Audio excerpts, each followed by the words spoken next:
everyone, welcome to Shriram's IS YouTube channel. This is your mentor Arzu Kakkar, where we have daily current affairs session. इस session में आज हमें important articles cover करने हैं. There you go with this list. So basically जो आज हम cover करने वाले हैं वो होगा जगन्नाथ रथ यात्रा के बारे में जानेंगे. आपके प्रीलिम्स के लिए इम्पॉर्टेंट है और जीएस पेपर 1 से आप इसको लिंक कर सकते हो. थोड़ा सा यहाँ पर टेम्पल आर्किटेक्चर जो है मैं कहूँगी वो अगर पढ़ लोगे तो बहुत बढ़िया हो जाएगा, क्योंकि दो ऐसे आर्टिकल्स हैं जो टेम्पल आर्किटेक्चर से लिंक करते हैं. सो एक होमवर्क शुरू करने से पहले ही बता देती हूँ, जैसे हम जगन्नाथपुरी टेम्पल के बारे में भी पढ़ेंगे, तो इसीलिए मेक श्योर कि आप टेम्पल आर्किटेक्चर को ज़रूर आज कवर करो. अपने होमवर्क में पहले ही ले लो, साथ साथ चीज़ें कवर करते जाओगे तो बहुत फ़ायदे में रहोगे. बेकी रिवर न्यूज़ के अंदर है. कहाँ की रिवर है, कहाँ से ओरिजिनेट करती है, कहाँ बहती है, किसकी ट्रिब्यूटरी है, काफ़ी कुछ है जानने के लिए. तो ये आपके ये भी प्रीलिम्स से इम्पॉर्टेंट है और वैसे ज्योग्राफी के जीएस पेपर 1 से लिंक कर सकते हो. कामाख्या टेम्पल न्यूज़ के अंदर है. इसीलिए मैं बोल रही थी कि 2 टेम्पल्स हो गए आज, तो टेम्पल आर्किटेक्चर मेक श्योर कि आप आज कवर करें. तो अंबुबाची मेला उसके विद रेफरेंस में है, so will talk about it. Global gender gap report, तो ये आप अपने जीएस पेपर 2 से लिंक कर सकते हो. ग्लोबल जेंडर गैप रिपोर्ट को मेंस में बात करूं तो issues related to children, issues related to women, उससे एसोसिएट कर सकते हो. वहाँ पर आप इस रिपोर्ट की है जो मतलब you can highlight it, and जो इश्यूज हैं of gender inequality in different sectors, तो वहाँ पर मेंस में इसको रेफर किया जा सकता है. अनप्रेसिडेंट राइज इन जीरा राइसेस, तो जीरा सबको पता है मसालों में यूज़ होता है और उसके दाम जो है वो बढ़ गए, तो हमारे लिए थोड़ा जीएस पेपर 3 से इसके क्रॉपिंग पैटर्न को जानना इंपॉर्टेंट हो जाता है. सो उसको कवर करेंगे. और एक हिंदू में बहुत ही अच्छा एडिटोरियल आया है आज, a doorway to an entrepreneurial university. तो what do you understand by entrepreneurial university, क्या है ये, किसकी बात हो रही है. बहुत ही खूबसूरती से बहुत ही अच्छा आर्टिकल लिखा हुआ है जिसको आज हम कवर करेंगे इन डिटेल. सेशन अच्छे लगते हैं तो don't forget to subscribe to Shriram's IAS channel. You can share these sessions with other friends also and mark your attendance by liking this session. ठीक है, कमेंट सेक्शन में फीडबैक भी दे सकते हो. इसी के साथ शुरू करते हैं आज का पहला article, a doorway to an entrepreneurial university. तो यहाँ पे जो कुछ भी लिखा हुआ है ना आपके सामने, मतलब ध्यान नहीं देना, क्योंकि जो मैं बोलूँगी बस उसको सुनना है. अगर चीज़ें समझ आ गई सुनने से तो अपने आप एक बहुत ही अच्छा आर्टिकल लिख लोगे. और उसको मतलब जब देखो, सिंपल बात यही है कि रैशनल थिंकिंग वही होती है जहाँ पर देखो डिस्कशन बहुत इम्पॉर्टेंट है, मेरा ये मानना है.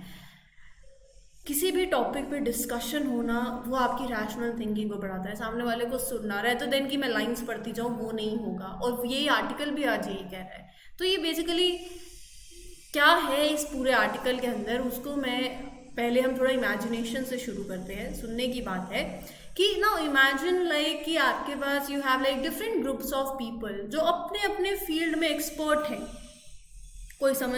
कोई लेक्चर देने में एक्सपर्ट है, कोई किसी को समझाने में एक्सपर्ट है. तो वैसे ही जैसे साइंटिस्ट हैं हु स्टडी केमिकल्स, वो एक जोक था, scientist who study chemicals, engineers हैं हु बिल्ड मशीन्स, आर्टिस्ट हैं हु क्रिएट ब्यूटीफुल थिंग्स. सो जब आप सबको मिला दो, when these different groups of people they come together, they work together on a project, तो कुछ ना कुछ मैजिकल होगा, कुछ अच्छा प्रोडक्ट बन के आएगा बाहर. मान लो साइंटिस्ट और इंजीनियर्स हैं, they work together to create a kind of machine that can help doctors diagnose diseases very fastly. So this machine क्या है, combines the knowledge of a machine और chemical, scientist and doctors. So मतलब आप ऐसे लगा लो कि आप 2 ingredients को मिक्स कर रहे हो to make a new and delicious dish बहुत अच्छी बनी. सो ये जो कोलैबोरेशन है between different groups, it is called multi disciplinary study. ये यहाँ पर आपको दिख रहा होगा जिसकी हम बात कर रहे हैं.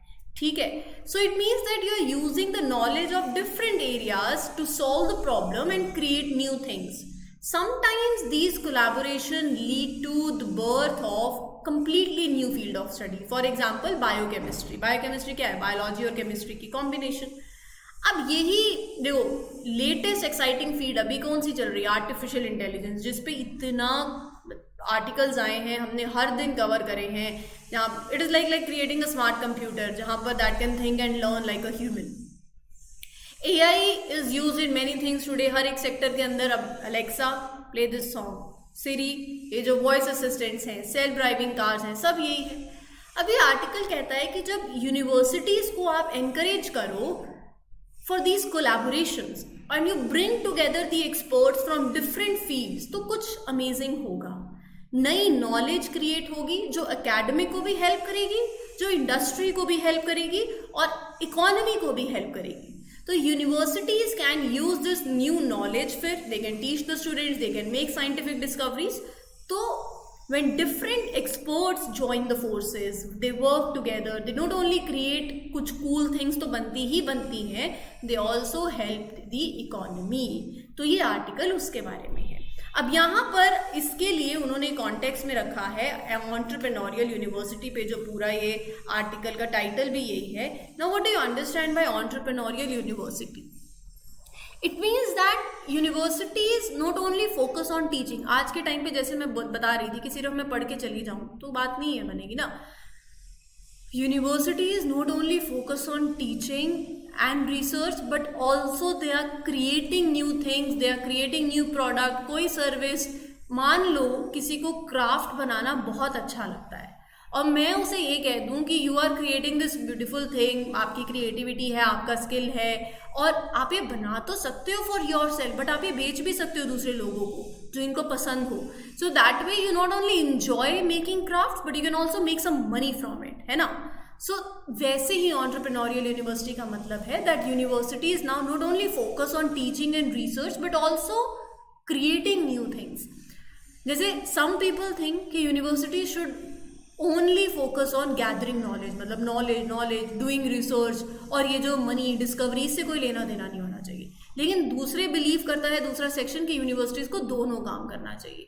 दे can create new knowledge, find ways to turn that knowledge into something useful, used by the people that you can sell, right. So यही जो क्राफ्ट वाला मैंने एग्जांपल दिया, यही आइडिया अब यूनिवर्सिटी में लगाओ. ब्रिलियंट रिसर्चर्स बैठे हुए हैं, नई नई आइडियाज दे रहे हैं, नए नए इनोवेशंस आ रहे हैं. तो एंटरप्रेन्योरियल यूनिवर्सिटी का आइडिया कहता है that instead of keeping these discovery only for themselves, universities can find ways to turn them into products, services, patents जो कि आप यूज कर सकते हो, you can sell it in the real world. और ये बहुत इंपॉर्टेंट भी है.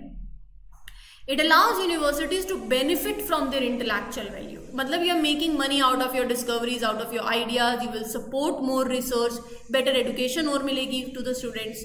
तो ये concept है. तो I think ये थोड़ा आपको अब आइडिया लग रहा है. फिर इसके अंदर UGC ने UGC's initiative is there, that is the concept of professor of practice. ये क्या है? Professor of practice से क्या समझते हैं?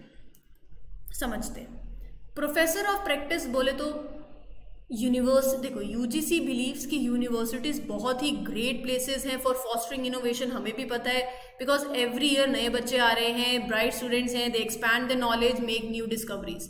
अब UGC wants to bring people from different industries, professions into the universities. ये न्यू कैटेगरी ऑफ पोजीशन लगा लो, that is professors of practice, POPs. तो पीओपीज आर एक्सपर्ट्स, मतलब जिन्हें 20-20 साल, 25 साल, 30 साल, 40 साल, 50 साल का एक्सपीरियंस है अपनी इंडस्ट्री के अंदर. कोई चाहे आपके पास ट्रेडिशनल एकेडमिक, मतलब वो कोई ट्रेडिशनल एकेडमिक प्रोफेसर नहीं है, या they may not even have a PhD या फिर एडवांस रिसर्च डिग्री. वो होता है ना तजुर्बा, जब हम किसी भी चीज़ को रियल लाइफ एप्लीकेशंस में देखते हैं, जो आपको प्रैक्टिकल नॉलेज, जो उनके पास 50 साल का, 40 साल का एक्सपीरियंस है, वैल्यूएबल नॉलेज है, वो बच्चों के साथ शेयर कर सकते हैं. So the idea is that these POPs will bring जो रियल वर्ल्ड एक्सपीरियंस है. हम बोलते हैं ना कि पढ़ तो लिया लेकिन उसके एप्लीकेशन क्या है, आप उसको क्या रियल वर्ल्ड में सॉल्व कर सकते हो. आज जैसे मैं समझा रही हूँ, या तो मैं सिर्फ आपको लाइंस पढ़ देती, चलो चलो चलो चलो ये कॉन्सेप्ट है, ऐसा ऐसा है, लाइंस पढ़ दिया, बात खत्म हो गई. वो टीचिंग नहीं. ऐसी टीचिंग जो आप मतलब उसका प्रैक्टिकल नॉलेज हो, वैल्यूएबल प्रैक्टिकल नॉलेज, जहाँ आप आपका माइंड चलाओ, रैशनल थिंकिंग हो, डिस्कशन हो, और फॉर दैट मैटर आपको इंटरव्यू में केस स्टडी क्या है कि आप उस टाइम पे चीज़ों को कैसे लेते हो, कैसे परसीव करते हो, क्या करोगे क्या नहीं करोगे, राइट. तो ये सब चीज़ें बुक्स में से नहीं आती हैं, रट्टा मारने से नहीं आती हैं. कुछ चीज़ें ऐसी होती हैं जो आप विद एक्सपीरियंस सीखते हो, फिर सामने वाले के साथ शेयर करते हो, डिस्कशंस होती हैं, वही चीज़ ये प्रोफेसर ऑफ प्रैक्टिस वाली जो बात है वो कर रहे हैं. So idea is that these POPs will bring real world experience and insights classroom में लेकर आएंगे. They can teach students about कि इंडस्ट्रीज में करंटली क्या चल रहा है. For example, POP in engineering can teach the students how to apply engineering principles to solve practical problems. They can mentor students on the projects. वो universities को help कर सकते हैं to develop new courses. Professors के साथ they can work out on research projects. They can show students how to turn their discoveries into real products. So the benefit of having POPs is that student will learn not only from textbooks but also from the people who have actually worked in the industry, जिन्होंने काम किया है. तो ये है POPs का concept, यही इसके पीछे का ऑब्जेक्टिव है जो पूरा लिखा है. मैंने एक एक बात आपको यहाँ पर बता दी है. सो यहाँ आगे आर्टिकल कह रहा है, देखो उनकी प्रैक्टिकल नॉलेज काम आएगी. अनलाइक ट्रेडिशनल एकेडमिक प्रोफेसर्स, कोई PhD डिग्री नहीं चाहिए है उनको, वो रियल वर्ल्ड इनसाइड क्लासरूम्स में लेकर आएंगे. They can help teach the courses that focus on practical real world applications. So ये सारी बातें इसके अंदर लिखी हुई हैं. POPs can serve as the ambassadors for their universities. They can build relationship with the company and industry. वो students को हेल्प कर सकते हैं इंटर्नशिप जब होती है, job opportunities. POPs can participate in conferences, professional organizations. So by doing all this, POPs bring a new way of thinking to the university. In the past, universities पहले focus करती थी सिर्फ टीचिंग और research पे, but now innovation एक important part हो गया है यूनिवर्सिटीज़ का. मतलब अब यूनिवर्सिटीज़ इनोवेटिव कल्चर को एम्ब्रेस करें, जहाँ पर हर एक professor and student can think of new ideas and they can start their own company. So ये है यूनिवर्सिटी बेस्ड स्टार्टअप्स, जो आपका आइडिया लेके they can turn them into patents, मतलब वही special rights that protect the inventions, and more of these ideas आएंगे, startups grow होंगे. सो ये पूरा एंटरप्रेन्योरियल यूनिवर्सिटी का concept, and it will make it more stronger, right. क्या पता, कौन जाने कि एक दिन ऐसा हो जाए, मे बी वन डे, ये आर्टिकल में भी मेंशन है कि इन POPs और एंटरप्रेन्योरियल यूनिवर्सिटी के चलते जो ब्राइट स्टूडेंट्स हैं, they will get inspired, they will create a next big company like Google right on their universities campus. So they might become, वो है ना एंटरप्रेन्योर्स इन रेजिडेंस, वही बात हो गई कि सीखा और वहीं पर एक कंपनी खोल दी, एंटरप्रेन्योर इन रेजिडेंस, गूगल वहीं खोल दी. ठीक है, हु नोज कि ऐसा मे बी ये हो जाए. सो ये आइडिया है POPs का एंड द एंटरप्रेन्योरियल यूनिवर्सिटी का. It is all about encouraging the innovation, turning ideas into patents, creating products जो कि that make a difference in the world. ठीक है, समझ आ गया. चलते हैं फिर अगले आर्टिकल की तरफ. बहुत ही अच्छा आर्टिकल था, अगर आप इस पे सोचो ना, मतलब एक अमेजिंग आर्टिकल है. ये आपको मेंस में भी बहुत हेल्प करेगा and very nice article I would say. तो चीज़ों को जितना अब आप इस पे सोचोगे, माइंड लगाओगे, उतना आपके लिए बेहतर है.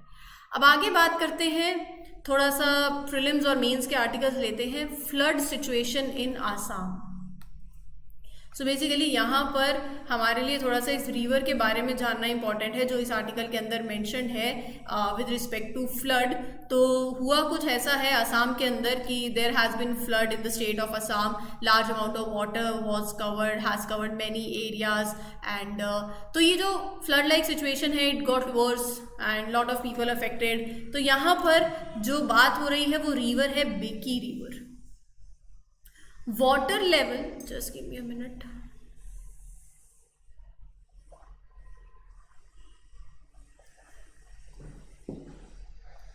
Water level of the Beki River is flowing above the danger level mark.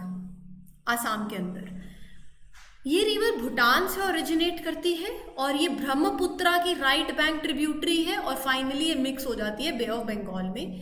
इस रिवर का दूसरा नाम है कुरिसु रिवर, भूटान के अंदर. बहुत इंपॉर्टेंट है, यहाँ से सवाल बन सकता है. Large portion of the Beki river flows in the state of Assam. तो मानस नेशनल पार्क, हमने बहुत नेशनल पार्क पढ़े हैं, आई होप आपने मैप में लोकेट करा हो. तो it flows through Manas national park. The river and its drainage channels flow through the plains of Assam for about 85 km. Beki River is rich in biodiversities. It is home to variety of species and amphibians, reptiles, birds, insects. Discharging huge amount of water every year. The river gets dangerous monsoon season के time पे, इसीलिए अभी ये news में थी। अगला article जो है वो बात कर रहा है आपसे जीएस पेपर 1 से रिलेटेड है। अंबुबाची मेला पे ये आर्टिकल है। And 3 temporary camps with adequate security arrangements were recently set up for devotees and tourists coming to Kamakhya Temple for Ambubachi Mela. Kamakhya temple है आसाम के अंदर, बहुत ही फेमस टेम्पल है।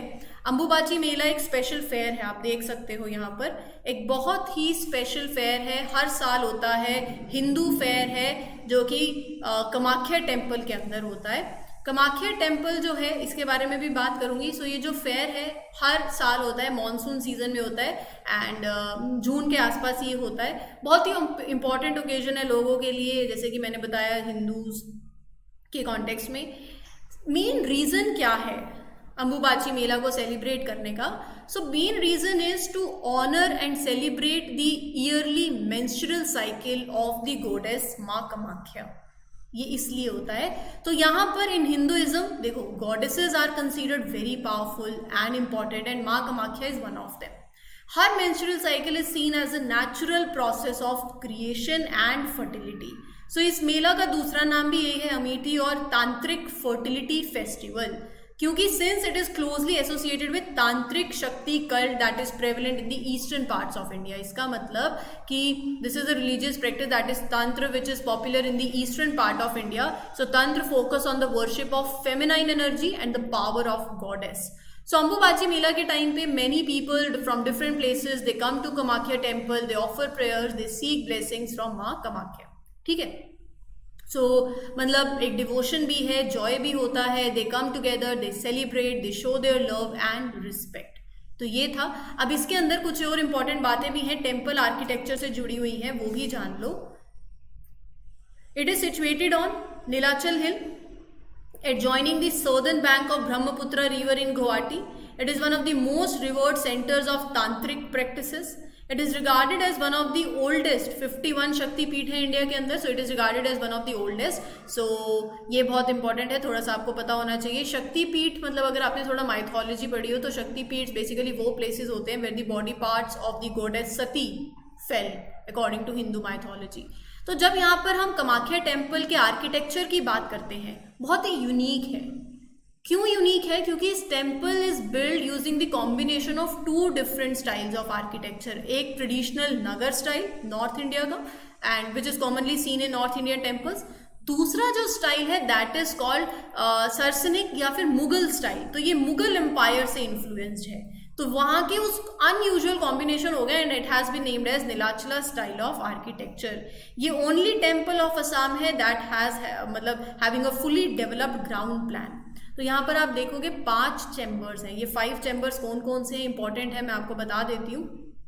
देखो, तो पहला जो चैम्बर है दैट इज गर्भगृह, जहाँ पर deity goddess Kamakhya is worship, तो मोस्ट सेक्रेड पार्ट हो गया टेम्पल का। Second is अंतराला। सो ये जो है it is one that connects garbhagriha to बाकी other chambers, it act as a passage. फिर उसके बाद जगन मोहन या प्रिंसिपल चैम्बर बोल सकते हो, ये बेसिकली जहाँ पर स्पेशल प्रेयर्स और रिचुअल्स होती हैं ना वो। फिर भोग मंदिर और रिचुअल चैम्बर, तो ये जो है it is known as Panchratna because it has like 5 small domes that look similar to the main temple. तो यहाँ पर it is used for offering food and other offerings to the goddess. 5th chamber को बोला जाता है नाथ मंदिर और opera hall, जहाँ पर म्यूजिक परफॉर्मेंस होती है एंड या तो दिस इज इट। फिर उसके बाद ये कामाख्या टेम्पल के पूरे 5 चैम्बर्स हैं जो मैंने आपको बता दिए। टेम्पल आर्किटेक्चर प्लीज कर लेना, बहुत इंपॉर्टेंट है और यूपीएससी सवाल भी पूछती है, तो इसीलिए कर लोगे तो बहुत फायदे में रहोगे।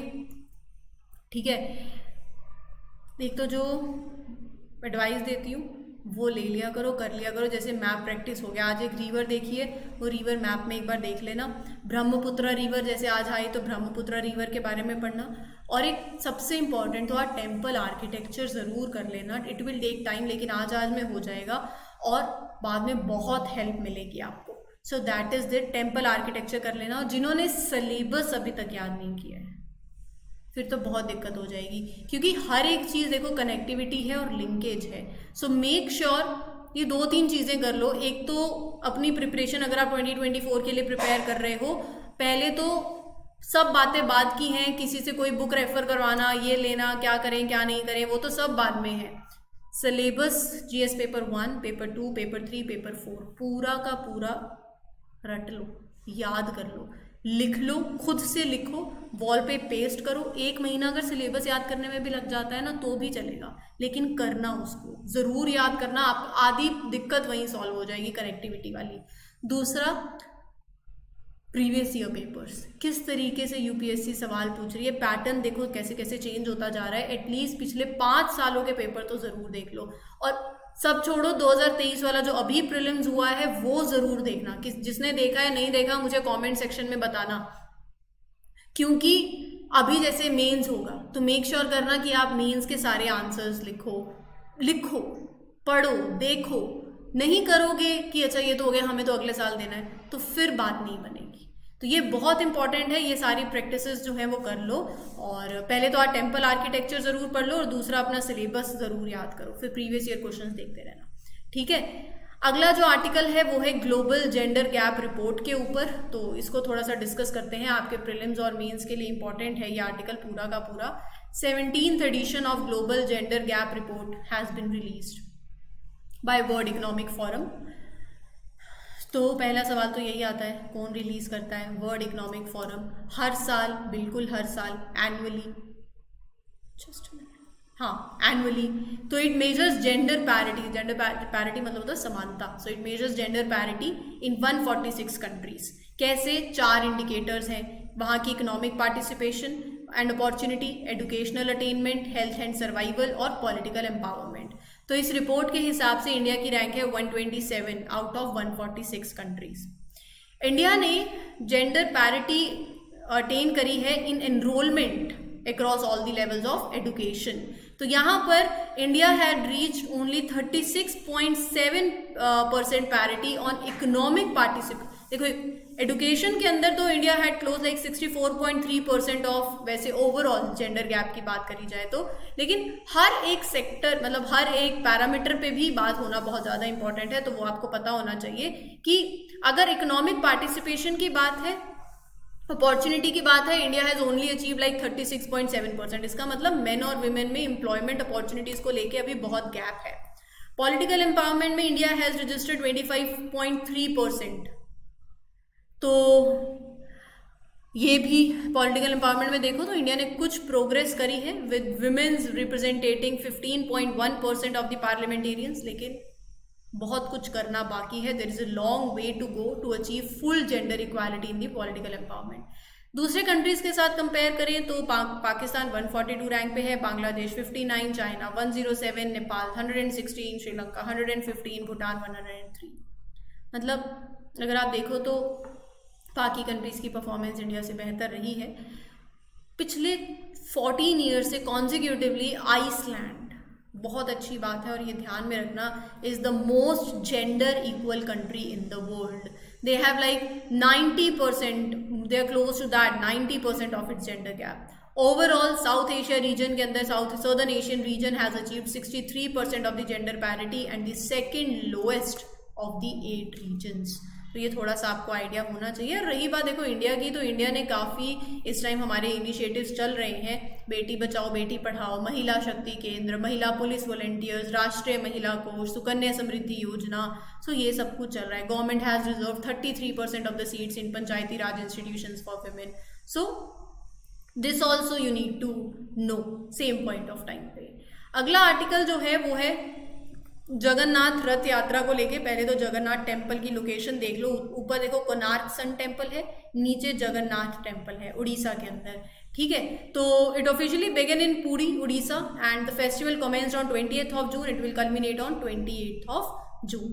तो जगन्नाथ रथ यात्रा जो है हर साल एनुअल हिंदू फेस्टिवल है जो सेलिब्रेट करता है journey of Lord Jagannath, his Elder brother Lord Balram and his younger sister also Subhadra, goddess Subhadra, ठीक है। तो यहाँ पर इसके हिस्ट्री ये है कि फेस्टिवल मतलब इज एसोसिएटेड विद, ऐसा कहा जाता है that goddess Subhadra expressed her desire to visit her aunt's place in Gundicha. तो उस to fulfill that wish, Lord Jagannath and Lord Balram decided to accompany her on the chariot ride. तो वहां से तभी से ही this event has been celebrated, हर साल होता है, by taking the deities on that similar journey. So ये history है and it goes back many centuries, right? So there you can see 12th century. Jagannath temple where the deities reside was built on 12th century by King Anantvarman Chodganga Deva. However, मतलब कुछ sources suggest करते हैं that the festival has been practiced since ancient times. अब यहाँ पर रथ यात्रा होती है जहाँ पर deities को कैरी किया जाता है. They are carried on 3 huge wooden chariots. So they are like रस्सियों से उनको खींचा जाता है. Chariots जो है they are pulled by the devotees using the ropes, right? एक grand sight होती है अगर किसी ने यात्रा देखी हो तो यहाँ पर it is known as festival of chariots. ठीक है, यहाँ अगर आप देखो तो कुछ चीजें हैं, ध्यान में रख लेना. लॉर्ड जगन्नाथ, गॉडेस सुभद्रा और लॉर्ड बलराम. तो लॉर्ड जगन्नाथ के जो 3 रथ हैं, जो लॉर्ड जगन्नाथ का दैट इज नंदघोष, गॉडेस सुभद्रा का होता है दर्पदलन और लॉर्ड बलराम का होता है तालध्वज. इसमें 16 व्हील्स होते हैं, इसमें 12 और इसमें 14. Wooden pieces used in this 832, 593, 763. तो कलर ऑफ क्लोथ भी अगर आप देखो तो जो लॉर्ड जगन्नाथ का है वो रेड तो सब में होगा, yellow for Jagannath, black and red for goddess Subhadra and green and red for Lord Balram. तो ये कुछ चीज़ें हैं जो ध्यान में रख लेना क्योंकि यूपीएससी कहीं से भी अब सवाल पूछ लेती है. अगला आर्टिकल जो है, लास्ट आर्टिकल है, जीरा की बात हो रही है. जीरा के रेट बढ़ गए हैं, घर पे सबको पता होगा, जिन्हें नहीं पता बता देना मम्मी को कि जीरे के रेट बढ़ गए. यहाँ पर हमारे लिए इम्पोर्टेंट ये है कि क्यों बढ़े हैं. हर चीज़ की लिंक होता है सप्लाई और डिमांड से.